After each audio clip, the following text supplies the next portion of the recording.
In the 70s, Rainier was in its heyday. Propelled by an iconoclastic television campaign embodied by the famous motorcycle spot, Rainier boasted 48% market share. As a result, it's one of the most copied brands in history, from Bitter Beer Face to the Rainier frogs. In 1997, the brand was bought out, the workforce laid off, production moved out of state, and Seattle's red neon R was stripped away. 4 months later, with little fanfare, network television added another program to their late-night schedule. Written and produced by cole+weber Red Cell, Rainier Vision debuted on UPN. It all started when 2 local Seattleites named Tim and Chuck found a box of old Rainier commercials. Hey, first caller, you are on the air with Rainier Vision. What is your show about? Please show me what your show is about. Okay, everybody stay Rainier. This is the greatest show of all time. How would I be able to get up on the Rainier Vision, dog?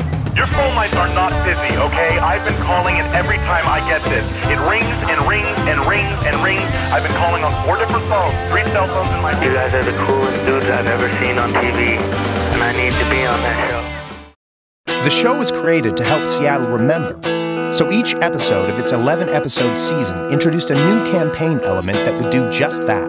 The hub of the movement, RememberRainier.com, was introduced in episode 1. With fewer and fewer bars serving Rainier, this is where the newly reforming Rainier Nation could find out what bars sold Rainier, or simply watch old commercials in Rainier Vision episodes. In the episode Ye Old Road, Tim and Chuck whetted the public's appetite for nostalgia by reenacting the famous motorcycle spot. So you're the guy that rode the motorcycle? I'm the guy. What's with the helmet? What? Safety first.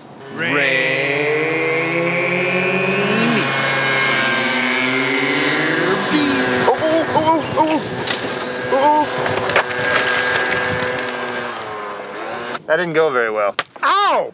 The people were ready. 4 days later, the first few spots were re-released, and the press was beginning to remember as well. Do you remember Rainier? Rainier beer, that is, and it's looking to make a media splash with a new ad campaign that is nearly 3 decades old. The return of a Northwest icon is the talk of the town.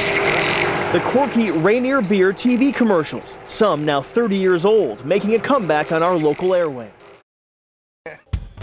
In the episode, It's Your Birthday, Chuck presented Tim with a replica red neon R in the back of a pickup used as a beacon that Tim and Chuck parked outside bars which serve Rainier. The R that once welcomed people to Seattle now welcomed them to their favorite watering holes. Everyone wanted to know, is that the real R? In the episode Take Me Out to the Beer Game, Tim and Chuck presented the classic Rainier's uniforms to the present-day players and were adopted by the team. It signaled the start of their appearances at public events, street fairs, concerts, even 4 parades. Everywhere Seattle gathered, Tim and Chuck made sure everyone remembered, except for one female fan who was asked to forget. In the episode, Oh, the Drama, ownership rights of the replica R truck tore Tim and Chuck apart. For you at home, Chucks are the type of people that give you R's and then put them in their truck and steal them. You're stealing my R. Please have a seat, dude. In the orange chair, dude. But when a vintage can from Rainier's Golden Age was re-released, it was a sign from above. Rainier brought them together once, and by the end of the episode, did once again. Dude, you had me at hello. In the episode Into Thin R, Tim and Chuck returned to the mother of the whole thing, Mount Rainier, to track the elusive running Rainiers. What we have here, folks at home, is the carcass of Refreshus verticus. I'm gonna need some backup here. This is hallowed ground. Gonna need to do a slight pat down. We don't talk to strangers, officer. Charlie, get the Chablis. I've got one coming back to the fire tower.